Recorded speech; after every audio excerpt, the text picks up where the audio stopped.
Easy टेस्टमा उसले के गरेको छ भने इजी टेस्टमा फोटो पनि पठाएको छ मलाई हो। मैले स्वीकार मैले अब त्यो यस्तो थियो कि मेरो बाध्यता थियो, मेरो जागिर जाने सम्भावना थियो। तपाईँले मैले अब विश्वास लाग्दैन त्यो मान्छे आउँछ भनेर? आउँछ भनेर त विश्वास लाग्छ, तर मलाई भेट्छ भनेर चाहिँ विश्वास छैन। म कन्ट्याक्टमा त आउनु पर्यो, किनकि मेरो पल्टनको नाम लागिरहेको छ, हतियारको ड्रेसको सबै फोटो अब सामाजिक सञ्जालमा अब त्यसरी भाइरल भइरहेको छ। अल्ट्रासाउन्ड गर्न लग्यो, उसको दिदी भेना पनि छ। अल्ट्रासाउन्ड गरिसकेपछि अब जे जस्तो भए पनि ल ठिकै छ, ट्याब्लेट खाऊ, गाडीमा त्यस्तो अब भयो भने अल्ट्रासाउन्डमा सब रिपोर्ट देखिहाल्छन् भनेर अल्ट्रासाउन्ड गर्न लाग्यो। अल्ट्रासाउन्डमा लगेको, अल्ट्रासाउन्डमा अब त्यस्तो केही छैन। मेरो त त्यही थियो, अब पहिले जुन थियो हजुर त्यसबाट थियो। तर अब के थियो भने उसलाई सबै म तपाईले डेभिड लिम्बू भन्दा आफूलाई चिनाउनु भयो धनकुटाको लेखुवा भनेर हैन, सुरुमै तपाईले आफ्नो होइन त्यो झुट बोलिहाल्नु भयो। अब तपाईँको प्रेमीले तपाईँलाई सम्पर्कमा आएर होइन लिन आउने भनेर बताइसक्नु भएको छ, तपाईँलाई कस्तो लागिरहेछ यति बेला? राम्रै लागिरहेछ अनि आउँदै पनि छ। तपाईलाई मात्रै हामीले गल्ती देखाएको छैन, केटीलाई मात्रै गल्ती देखाएको छैन, बुझ्नुभयो? केटाको पनि गल्ती छ, 100% गल्ती छ केटाको पनि। तपाईँ हेर्दै हुनुहुन्छ युवा मन नेपाल।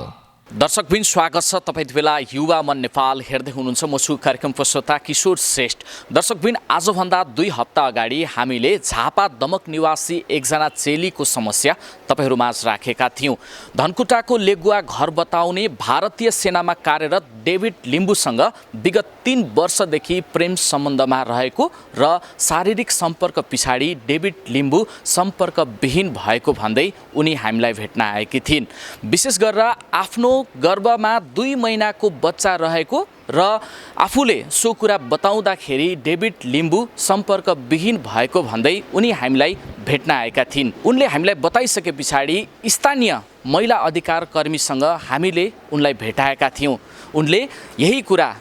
महिला अधिकार कर्मीहरूसँग पनि राख्नुभयो र सबैसँगको छलफल पछाडि हामीले यो समस्या तपाईहरूमाझ राखेका थियौँ। हामीले भिडियो राखेको 2 घण्टा पनि नबित्दै डेभिड लिम्बू हाम्रो सम्पर्कमा आए। उनी सम्पर्कमा आइसके पछाडि यो कुरा थाहा भयो कि उनको घर धनकुटाको लेगुवा नभई भोजपुर रहेछ र नाम डेभिड लिम्बू नभएर सुनिल राई रहेछ। यो कुराहरू थाहा पाएसँगै हामीले उनलाई प्रश्न पनि गऱ्यौँ, तपाईँ कहाँ हुनुहुन्छ, के गरिराख्नु भएको छ? उनी भारतीय सेनामा रहेको र विभिन्न समस्याका कारण आफू सम्पर्कविहीन हुनु परेको उनले हामीलाई बताएका थिए। सम्पर्क भइसके पछाडि 2 दिन पनि नबित्दै उनी उक्त चेलीलाई लिनका लागि नेपाल आइपुगे। उनलाई हामीले भेट्नका लागि बारम्बार अनुरोध पनि गऱ्यौँ, तर उनले हामीलाई भेट्न मानेनन्। उनले भने म अब मेरो प्रेमिकालाई घर लिएर जान्छु दाइ, हामी मिडियामा आउन चाहन्नौँ, अब हामी सुखसँग बस्नेछौँ। म मेरो प्रेमिकालाई पहिले जस्तै माया गरेर सहर्ष स्वीकार्छु भन्दै उनले उक्त चेलीलाई विवाह गर्ने भनेर घर लिएर गएको थिए। तर आज 81 उनी फेरि मिडियामा आएका छन्। उनका अनुसार उक्त चेलीको पेटमा गर्भ नरहेको र जति पनि कुराहरू हिजोको दिनमा भए ती सबै कुराहरू आफूले बाध्यतावश स्वीकार गर्नु परेको र उक्त चेलीसँग यौन सम्पर्क लगायतका कुनै पनि कुराहरू नभएको र झुटो मुद्दामा आफू फँसेको भन्दै ती युवाले प्रेस मिट गरेका छन्। दर्शकबिन अबको क्रममा हामी ती युवा र उनका परिवारले राखेको भनाइहरू तपाईँहरू माझ जस्तोको त्यस्तै राखिरहेका छौँ। यो हेर्नुहोस्। म चाहिँ मेरो नाम चाहिँ सुनिल राई, घर भोजपुर चौकी डाँडा होइन, सालबसेली छेउ गाउँपालिका। म इन्डियन आर्मीमा कार्यरत छु। अहिले मेरो अरुणाचल प्रदेशमा छ, उहाँ नेट सेट अहिले केही चल्दैन। म अस्ति छुट्टी आएको थिएँ, मार्च 24 तारिक आएको थिएँ। म आउँदाखेरि उसँग भनेको बोलेको भएको त्यो 2-2.5 वर्ष नै भएको थियो। 2-2.5 वर्ष भएको थियो, तर यताउता अब हाई हेलो रिलेसनमा बसे जस्तो हाई हेलो त अब हुन्थ्यो नै। त्यसपछि अनि अब म आएँ यहाँ, अन्तदेखि भेट्यौँ चिसो खायौँ, बस्यौँ। त्यसपछि म गएँ, अनि म पाहाड गएँ। पाहाड गइसकेपछि अब के भन्नु, पाहाडमा मैले फोन गरेर बार बार गरिराख मलाई भेट भनेर भनिराखेको थियो पछाडि अनि अब म पाहाडतिर गएँ पाहाडतिर गइसकेपछि अलिक ढिलो भयो किनकि अब गेम खेल्थ्यौँ पाहाडमा अनि अलिक ढिलो भयो म 9 तारिक मार्च 9 तारिक घरेँ पाहाडबाट मार्च 9 तारिक गरिसकेपछि म 10 तारिकको मेरो 1:30 बजेको टिकट थियो एनजेपीदेखि अनि म उसलाई मैले भने अब मसँग टाइम भएन म दुबारा आउँदाखेरि दोस्रो छुट्टीमा भेट्छु म भनेर चाहिँ अनि म गएँ म गइसकेपछि उसले के गर्नु भने अब म गइसकेर उहाँ के थियो भने म क्वारेन्टाइनमा नेट सेट चल्दैन थियो फोन पनि त्यतिखेर चलाउनु दिँदैन थियो त्यहाँ अनि म बसेँ 10 तारिक गएको उसले 16 तारिक कन्ट्याक्टलेस भनेको 6 दिन मात्रै भएको थियो 6 दिन भएको भइसकेपछि अनि म त अब ड्युटी बसिरहेको थिएँ अब डाइरेक्ट यस्तो भएपछि अब नेट पनि चल्दैन थियो अफिसमा मात्रै चल्थ्यो अफिसमा चाहिँ वाइफाई हुन्थ्यो अनि त्यहाँदेखि अब दाजुले अब पल्टनको नाम हतियार ड्रेस इन्डियन आर्मीले त्यसै त 52वटा एप्स चलाउनु ब्यान्ड छ उसमा वाट्सएप मेसेन्जर त्यो भाइबर इमो इन्स्टाग्रामहरू त अब त्यो कुरै नगरौँ एउटा फौजी फोटो राख्ने अथराइज पनि छैन फोनमा फौजी फोटो राख्ने अथराइज पनि छैन इन्डियन आर्मीमा र पनि मैले अब त्यस्तो भइसकेपछि डाइरेक्ट मैले दाजुलाई कल गरेँ दाजुलाई कल गरिसकेपछि दाजुले के भन्नु भने हटाउन मिल्दैन अब म कन्ट्याक्टमा त आउनु पर्यो किनकि मेरो पल्टनको नाम लागिरहेको छ हतियारको ड्रेसको सबै फोटो अब सामाजिक सञ्जालमा अब त्यसरी भाइरल भइरहेको छ भइसकेपछि मेरो के हुन्छ जागिर जाने भइसक्यो अनि माथिबाट मलाई के छ भने तुरुन्त यो तेरो पल्टनको नाम तेरो नाममा आएको केस सल्टाउँछस् भनेर मलाई तुरुन्त छुट्टी भएको त्यो छुट्टीमा आइसकेपछि अब के थियो भने दाजुले अब त्यस्तो बाध्यताले मैले अब एक्सेप्ट गर भनेर भन्नुभयो तर मलाई के थियो भने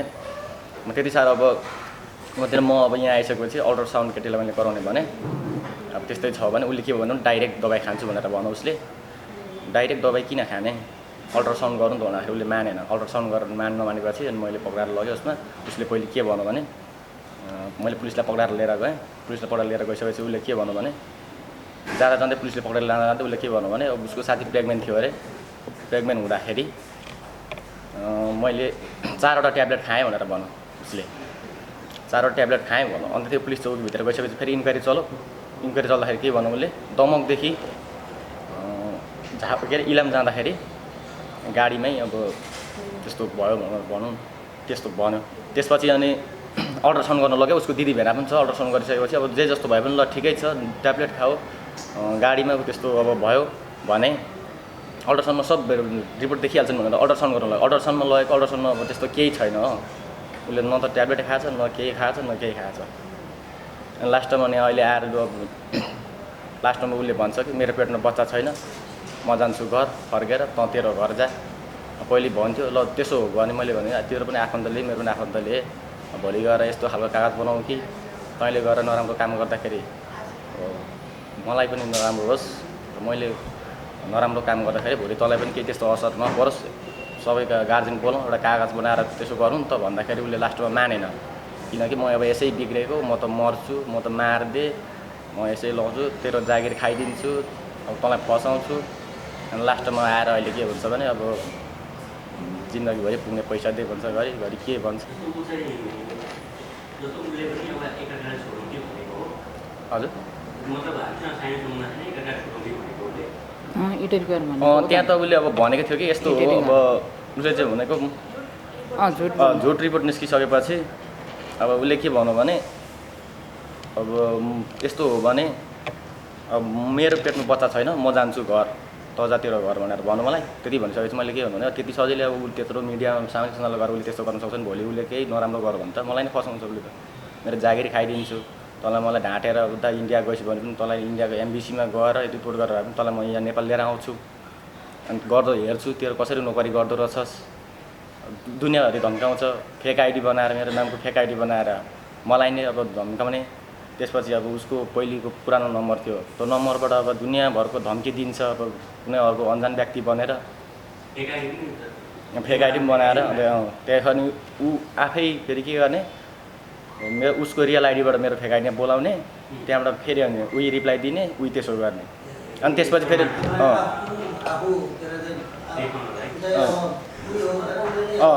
त्यहाँदेखि अनि उसले के भन्यो भने फेरि तँ त दुईवटा आइडी चलाउँछस् भनेर फेरि मलाई नै स्क्रिनसट गरेर पठाउँछ अब म छक्क परेर को हो भयो त्यहाँदेखि लास्टमा के गरेर उसले भन्नु म ह्याक गरिदिउँ भनेर फोटो हालिराखेको छ म ह्याक गरिदिउँ भनेर भन्नु उसले ल नि त ह्याक गर भनेर चाहिँ अब उहीसँग रहेछ फेसबुक पासवर्ड आइडी साइडी छ उहीसँग रहेछ लास्टमा मैले ह्याक गरेर फोटोहरू चाहिँ मैले सबै डिलिट गरिदिएँ भनेर फेरि भन्नु उसले लास्टमा मैले कुरो बुझेको भएर उही रहेछ भनेपछि पहिले जुन तपाईँहरूको च्याट भएको छ नि कन्भर्सेसन हजुर कन्भर्सेसनमा त्यो बच्चा भएको नभएको अहिले त्यो टेस्ट गर्छ नि त्यो एउटा के गर्छ नि बच्चा बसेको र नबसेको के इजी टेस्टमा उसले के गरेको छ भने इजी टेस्टमा फोटो पनि पठाएको छ मलाई हो म आउँदैछु भनेर स्वीकार गरेको चाहिँ सत्य हो के मैले स्वीकार मैले अब त्यो यस्तो थियो कि मेरो बाध्यता थियो मेरो जागिर जाने सम्भावना थियो तपाईँले मैले त्यति बेला त मिडियामा आएकै थिएन नि जति बेला तपाईँहरूको बिच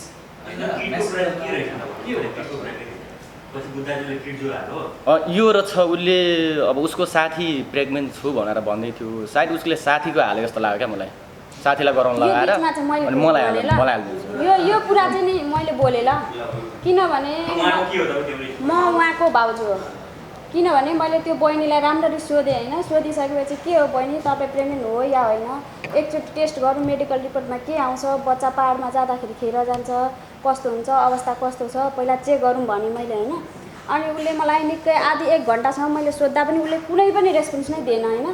त्यसपछि मैले भने होइन तिमी प्रेग्नेन्ट हो कि होइन मलाई डाउट छ भने मैले अनि त्यसपछि होइन भनौँ मलाई उसले अनि छैन भने तिमीले किन अनि भाइलाई तिमीले त यस्तो यस्तो फोटो पठायो त हो कि होइन म पनि मेडिकल पेसेन्ट हो एकचोटि म हेर्न चाहन्छु भन्दाखेरि उसले के भन्यो भने मेरो साथी प्रेग्नेन्ट छ अनि उहाँले नै पिजी टेस्ट गरेको थियो अनि मैले भाइलाई हालेको भनेर उसले मसँग भनेको खुद हो अब यो कुरा चाहिँ के हो महिलाले पनि भन्ने कुरा हो होइन जस्तो एउटा कुरा चाहिँ नि तपाईँले फेक आइडीको कुरा गर्नुभयो तर तपाईँकै पनि त फेक आइडी रहेछ नि त होइन तपाईँको नाम त डेभिड लिम्बू भनेर तपाईँले आफूलाई परिचय गराउनु भएको रहेछ र तपाईँ सुनिल राई हुनुहुँदो रहेछ तपाईँको घर धनकुटाको लेखुवा भन्नुभएको थियो घर रहेछ भोजपुर तपाईँको काकाले मलाई फोन गरेर जति बेला तपाईँले अर्को कुरा आर्मीको फोटो हालेको कुरा गर्नुभयो नि तपाईँको फेसबुक आइडीमा तपाईँको एउटा पनि फोटो थिएन र खोज्नको लागि सहज होस् भनेरै महिलावादी सङ्घ संस्थामा पनि त्यो बहिनीलाई भेटाएर होइन तपाईँलाई मैले भनेको थिएँ त म सिभिल फोटो हालिदिन्छु भनेर तपाईँलाई मैले भनेको थिएँ नि तपाईँको सिभिल ड्रेसको फोटो हालेको तपाईँ सम्पर्कमा आउनुहुन्न थियो तपाईँलाई सम्पर्कमा ल्याउनकै लागि त्यो फोटो हालिएको र विभिन्न इन्डियन आर्मीमै कार्यरत दाइहरूले पनि यो फोटो हाल्दाखेरि सहज हुन्छ छिटो भेटिन्छ भनिसके पछाडि हालिएको र अर्को कुरा तपाईँ र त्यो बहिनी कति वर्षदेखि सम्पर्कमा हुनुहुन्थ्यो भन्नुहोस् न सम्पर्कमा भनेको त 2-2.5 वर्षै भएको थियो तर के थियो भने फेसबुकमा मेरो त त्यही थियो अब पहिले जुन थियो हजुर त्यसबाट थियो तर अब के थियो भने उसलाई म तपाईँले डेभिड लिम्बू भन्दा आफूलाई चिनाउनु घर धनकुटाको लेखुवा भनेर होइन सुरुमै तपाईँले आफ्नो त्यो झुट बोलिहाल्नु भयो है सर त्यो त प्रश्न हो नि तपाईँ मान्नुहुन्छ नि तपाईँले स्वीकारेको पनि हो सर है अर्को कुरा तपाईँ र ऊ रिलेसनमा बसेको र सँगै होटेलमा बसेको पनि कुरा यथार्थ नै होला कि बसेको होइन म यो यस्तो हो होटेलमा बसेको यस्तो होइन कि हामी कुनै त्यो नाइट स्पेन्ड गरेको होइन हामी बसेको हो पनि थिएन भने मिडियामा आउने बित्तिकै तपाईँ त्यति साह्रो प्रसिद्ध भएर यो छ नि त कारण सर यो सुन्नु न के छ भने तपाईँले के छ भने माथिबाट पल्टनको शुद्ध नाम लगाइदिनु भएको छ भन्नु पल्टनको नाम साइनिङ 6 भनेर त्यसपछि के हुन्छ भने सामाजिक सञ्जालमा ड्रेस गरेपछि मलाई त अनि त्यसरी मलाई पल्टनको नाम आइसकेपछि पठाउँदैन मलाई तपाईँलाई आउनुहोस् तपाईँको कुरा राख्नुहोस् फेक हो भने भन्दा पनि तपाईँले के भन्नुभयो होइन कुरा सबै ठिकै हो म लिएर जाँदैछु उनलाई म बिहे गरेर लाँदैछु भन्नुभयो तपाईँको काकाले फोन गर्दा पनि हो मैले अब बुहारी मानिसकेँ काकाले फोन गरेर काकाले अहिले के थियो भने काकालाई के थियो केटी होइन केटी यस्तो हुन्छ केटीले पनि के छ भने तपाईँकै छोराको 2 महिनाको पेट छ भनेर उसले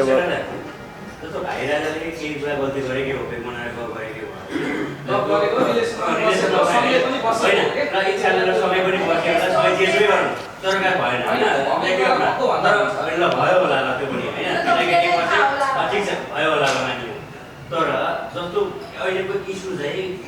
उसलाई ऊ चाहिँ बिहे गर्न पनि मान्दैन अब आफ्नो छुट्यौँ भन्यो होइन त्यसपछि अब उसले चाहिँ स्वीकारी पनि सक्यो म प्रेग्नेन्ट होइन भनेर अब यदि हो भने अब अहिले अब यो भिजन के भयो बस अलिकति मिसअन्डरस्ट्यान्डिङ भयो होला अब पनि अलिकति के अरे अलगतै जस्तो लाग्छ मलाई पनि त्यो भएको कारणले अब टेस्टहरू बस्यो टेस्टहरू देखाइदिनु होइन टेस्टहरू भयो अब मिडियाकर्मीको किशोर भाइको पनि उद्देश्य चाहिँ कसैले चाहिँ फ्रड देख्नु अथवा कसैलाई कसैको पक्ष नआउँ भन्ने होइन त्यो हुँदैन मिडियाकर्मीको त्यो भएको ऊ आई मेरो अब यस्तो भएको छ भने तेरो हेरौँ भुँडी भन्ने कुरा भएन, भिडियो सेयर गर्न आउँ भन्ने कुरा भएन। उहाँलाई त्यही किट पठाएर उहाँले स्वीकार गरेर चाहिँ किट यहाँ हामीसँग पनि छ। सुन्नु उहाँले अघि पनि स्वीकार गर्नु भने हो मैले च्याटमा बोलेको भन्दा त उहाँको अहिले कुरा होइन भन्ने कुरा हो, आउँछ भने अब केटी आएर भन्नु पर्यो हो ठिक छ। यस्तो हो क्या सर,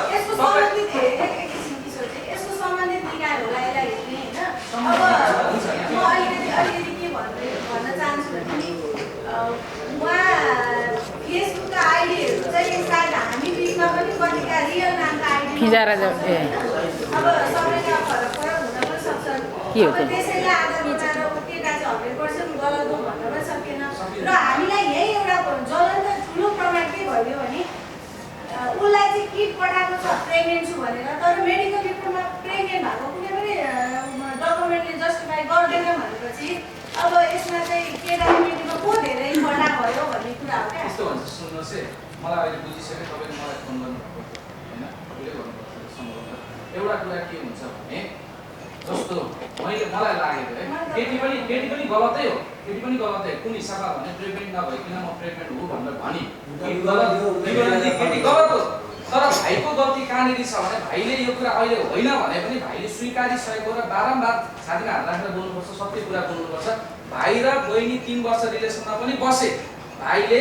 के गर्यो नाम आइडी सबै आफ्नो घर ठेगाना सब झुट बोल्यो। आयो भाइले एक दिन बसेर जाने भन्ने हिसाबले सोच्यो, त्यो बहिनीले अब के सोचेर उहाँलाई झिकायो बा जिन्दगी सोचेको थियो या त अब उसले पनि रोमान्स सोचेर अहिले डुबाउनको लागि गर्यो, त्यो त उसको कुरा हो। तर भाइ मैले तिमीलाई त्यति बेला पनि भनेको थिएँ, धरानको अर्को एकजना बहिनी मसँग सम्पर्कमा आएको थियो, उसले के भन्यो भने मेरो एउटा बहिनीलाई पनि उसले यसरी आश्वासन दिएर छोडेको हो भने म तिमीलाई त्यो सम्पर्क गराउनु भने सम्पर्क गराउन सक्छु। र मैले यो कुरा किन त्यति बेला मैले तिमीलाई बारम्बार भने म यो कुरा आउट गर्दिनँ भाइ, किनभने तिम्रो लाइफ बन्दैछ। उसले त्यो बहिनीलाई स्वीकार्छु भनेपछि तिम्रो लाइफ बन्छ भने मैले यो कुरा आउट गर्दिनँ। अर्को पनि छ भने आइज मिडियामा राखिदिन्छु भन्दा हुन्थ्यो नि, तर मैले भनिनँ क्या त्यसो, किनभने भाइले त्यो बहिनीलाई स्वीकार्छु भनिरहेछ, त्यो बहिनीले मेरो पेटमा बच्चा छ भनिरहेछ। हामीले किन अगाडि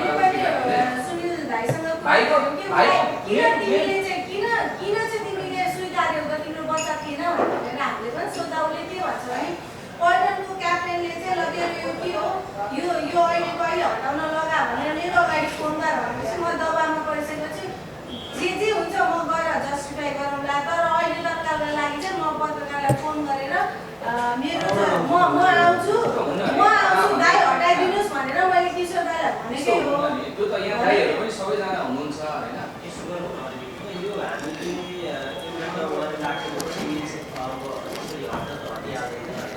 कसैले तपाईँलाई आरोप लगाएर मैले त्यसको भेटिरहेको छैन अनावश्यक भनेर सुन्न हाल्यो भने म फोन गरेको तपाईँको जागिर जाने होइन नि त। मैले कोर्स रहेछु भनेर जस्टिफाई मात्रै गर्नु पऱ्यो होइन, त्यसमा तपाईँले नराउनु होला आफूले पर्दैन। किनभने मैले मेरो मिडियामा तपाईँको विषयमा अनावश्यक प्रचार गरेँ भने पनि तपाईँ सही हुनुहुन्छ भन्ने बित्तिकै त त्यो जागिर गइहाल्यो हुँदैन नि त मिडियामा आउने बित्तिकै त्यसमा तपाईँ आत्तिनु पर्दैन होइन। अर्को चाहिँ के भने हामी यहाँ बसेर तपाईँ गल्ती हो त्यो केटी गल्ती हो भन्ने विषय त्यो निर्णय गर्ने छलफलमा बसेकै हामी के गर्छौँ भने यहाँ तपाईँको कुरा राख्ने हो। त्यो केटी हामी तपाईँको कुरा राखेर मिडियामा आएपछि त्यो केटी अन्याय गरेको भने खाना मुद्दामा जाने हो कि हामी तपाईँ पनि अन्याय गर्नु भने तपाईँको कुरा मात्रै राखिदिनु भयो, हामी तपाईँलाई न्याय दिने हो। न्याय दिने चाहिँ प्रहरी निकाय हाम्रो प्रशासनिक निकाय छ त्यसले न्याय दिन्छ, हामीबाटै पनि तपाईँ फेस गर्नु होला, तपाईँ त्यहाँबाट न्याय दिन सक्नुहुन्छ। त्यसले गर्दा अहिले तपाईँ एक कुरा राखिहाल्नु हो होइन। अब यो विषयमा पनि बसको केटी गलत छ कि को सही छ भन्ने विषयमा हामी जान्नु जस्तो लाग्दैन। किशोरजी कमेन्टमा त सबैले आफ्नो धारणा त राख्छ नि त, जब कि एउटा एकछिनमा जान्छ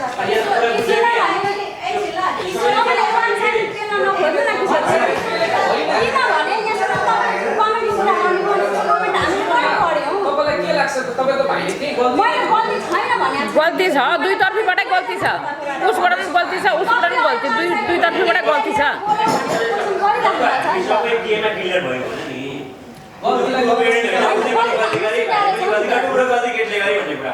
त्यही हो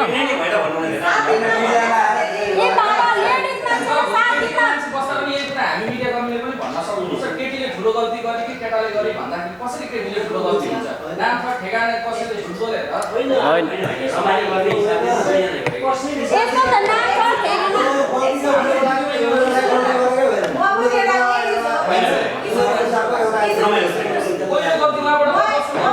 होइन त्यो त उसले भयो नि त मेरो नामको फेक आइडी बनाएर दुनियाँभरको ऊ आफै रियल आइडी बोल्दै गरेको भरमा एउटा केटी होटलसम्म पुग्छ अन्जान केटासँग भने त्यो केटीको पनि त गल्ती भयो नि त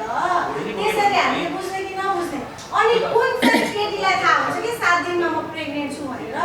मेरो पनि दुईटा बच्चा छ मलाई त 3 महिना त्यो गलत त भकै हो तर पहिलो गल्ती भाइबाट झुट बोलेर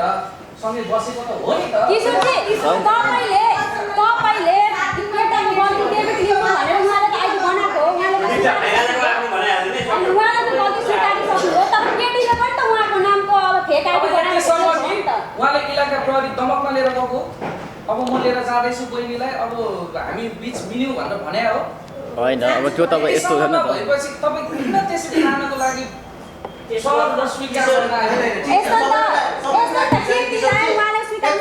म फ्यामिली उहाँको होइन आज मेन समस्या कहाँ आएर भयो थाहा छ सबै कुरा मिल्थ्यो होला तर आज त्यो बहिनीले पैसाको डिमान्ड गर्न थाल्यो जिन्दगीभर यहाँ हेर्नु यहाँ हेर्नु यहाँ हेर्नु मेसेज हेर्नुहोस् तपाईँहरूले मेसेज पैसा दिए अनि मात्र मिल्छु नत्र मुद्दा हाल्छु मेसेजमा हेर्नुहोस् तपाईँहरूले अब त अन्यायमा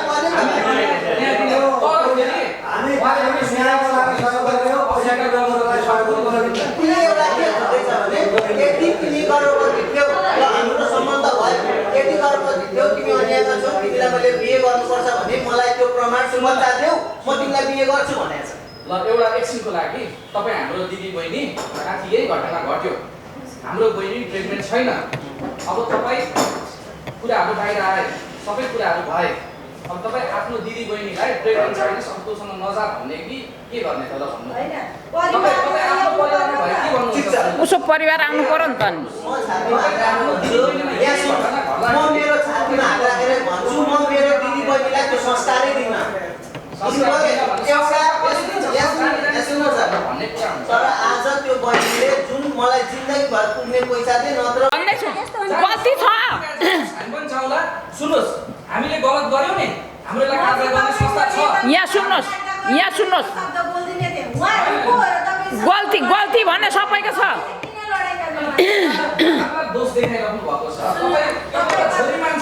तपाईँलाई मात्रै हामीलाई गल्ती देखाएको छैन केटीलाई मात्रै गल्ती देखाएको छैन बुझ्नुभयो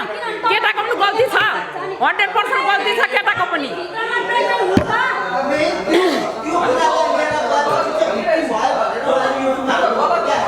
गल्ती छ केटाको पनि गल्ती छ केटीको पनि गल्ती छ तर तपाईँले गल्ती गरेर बोल्नुभयो किन युट्युब हाल्नुभयो एउटा प्रमाण बिना बोल्नुभयो तपाईँ गल्ती छ सबैको छ मैले केटाको गल्ती छैन भनेको छैन बुझ्नुभयो सबैको गल्ती छ तपाईँले पनि गल्ती गर्नुभयो तपाईँले पनि युट्युबमा हालेर एउटा तपाईँले पनि दुईतर्फीबाट गल्ती छ बुझ्नुभयो भने मैले गल्ती छ भने नि त होइन गल्ती छ केटाको गल्ती छ भने नि त मैले केटाको गल्ती छैन भनेको छैन मैले तपाईहरु दुवैजना आउनुस् हामी कुरा राख्दिन्छौँ यदि केटीले पैसा डिमान्ड गर्दा छोड्न खोजेको भने केटी 100% यहाँ मेसेजमा हेर्नुहोस् मेसेजमा हेर्दा हुन्छ